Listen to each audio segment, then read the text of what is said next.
so excited you're watching this video. I hope it helps you a lot. Alright, so if you would please take your math books out for me and turn those to page 189. We are going to go over the problems that you worked on by yourself yesterday. Alright, so the first problem you worked on by yourself was 1a, and that looks like this. 1/2 times 3/4. Alright, I know you remember how to do this. Straight across the numerators, straight across the denominators, multiplying those together. That would give us 1 times 3 is 3. 2 times 4 is 8. I cannot reduce this fraction any further. That's as low as it'll go. So my final answer would be 3/8 for 1a. Okay?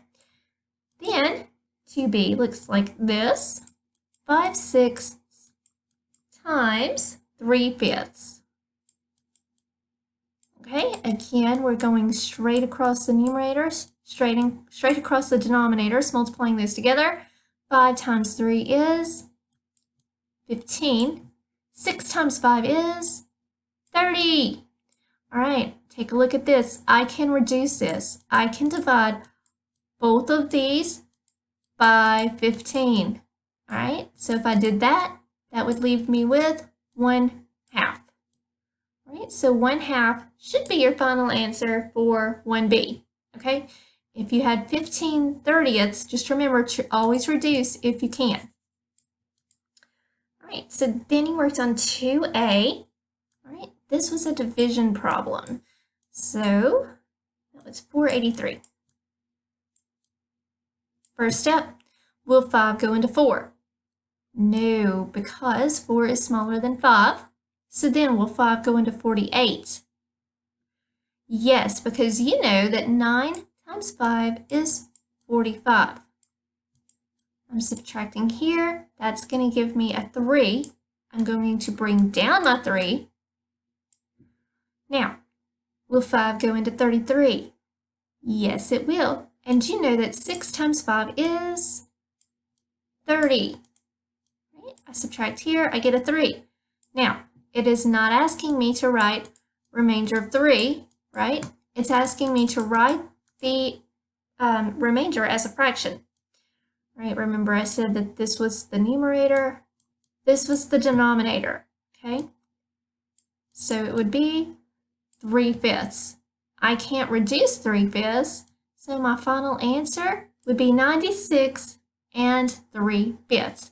Just remember, numerator, denominator, okay?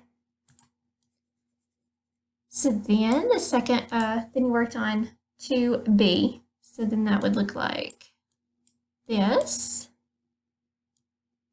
532. Okay, will 6 go into 5? No, because 5 is smaller. So then will 6 go into 53? It must. How many times? Well, 6 times 8 is 48. Now if I subtract, I'm going to get 5. Bring down my 2. All right, so 52 and 53, they're very close, so it's going to be 8 again. Right, and again 48. I subtract this time, I'm going to get 4. Okay, so that would be, remember, my numerator, denominator. 4/6. Whoa, I can reduce this. All right, so I can actually divide both of these by 2. So if I divided 4 by 2, that would give me 2. 6 by 2, I would get 3. All right, so 88 and 2/3 would be the final answer for 2b. Remember to always reduce if possible. All right. So then we worked on the subtraction problems, and I know that we had some problems here. So let's take a look at these. So you had 2 minus 3/8 for 3b. Okay. Now usually there's a 1 here. This time there's a 2. We're still doing the same thing. We're still borrowing 1 from it, and we are rewriting the other one as a fraction. Okay, what's that fraction going to look like? Well, it's going to look like whatever the denominator here is. Okay, I've got an 8 here. Remember I said any fraction with the same numerator and denominator equals 1. All right, so I'm borrowing 1, making it the whole number. The other one, I'm writing it as a fraction. Okay, 8/8, because my denominator here is 8, I need like denominators. All right, so if you take a look at it, I've got 2, right? But I'm borrowing and I'm rewriting it as a fraction. So 8/8 is 1. There's my whole number 1. So it's still 2, just rewriting it in another way. Okay, so if I subtract the whole number, I get 1. Leave the denominator alone. 8 minus 3 would be 5. Okay, so the final answer for 3B would be 1 5/8 because I can't reduce 5/8. All right. Then we looked at 3C. Okay, so 16 and 1/4 minus 9 and 3/4. Okay, I can't just start subtracting here because 1 is smaller than 3, and just like any regular subtraction problem that you do, you can't do that. You have to borrow, okay? We're going to borrow here from the 16. I'm going to borrow 1 from it. If I borrow 1 from the 16, that leaves me with 15. With that 1 that I'm borrowing, I'm going to make a fraction. The fraction that I make is going to depend on what the denominator for this fraction is, okay? Because I'm taking that fraction, I'm going to have to add it to this fraction. So when I add, I still need the like denominators, so it's going to be whatever this denominator is, okay? It's a 4. So just like the problem that we worked on a moment ago, I need the same numerator and the same denominator. So that's going to be 4/4, all right?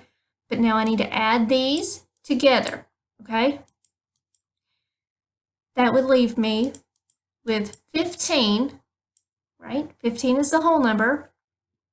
If I add these two together, I leave the denominators alone, and I add the numerators.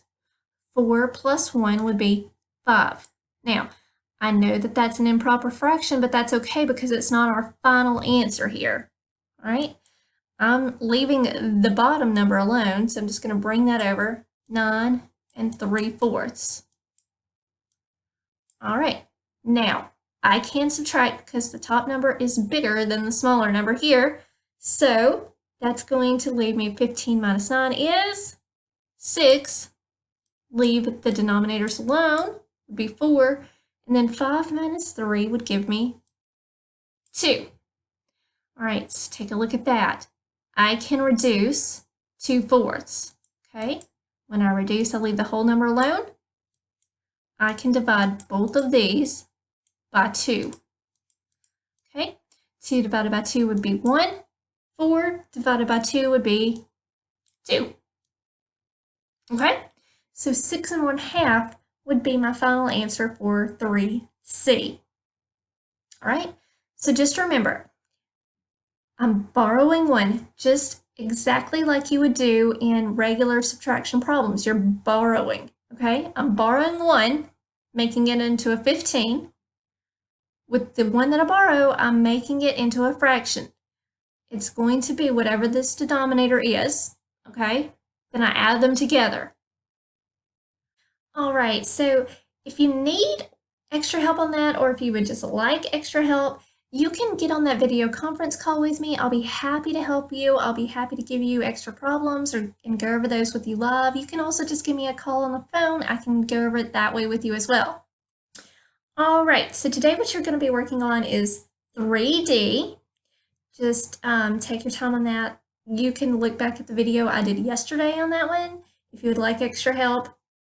And then you can give me, like I said, give me a call or get on that video conference call if you need extra help on it. Then you're also going to be working on 4A. That's a word problem.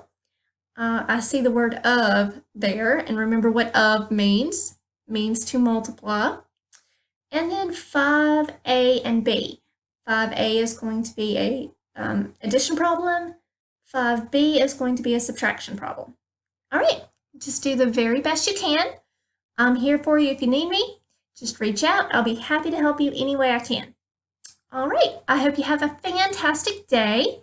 I will have another video for you tomorrow. Thank you so much for all of your hard work. Bye.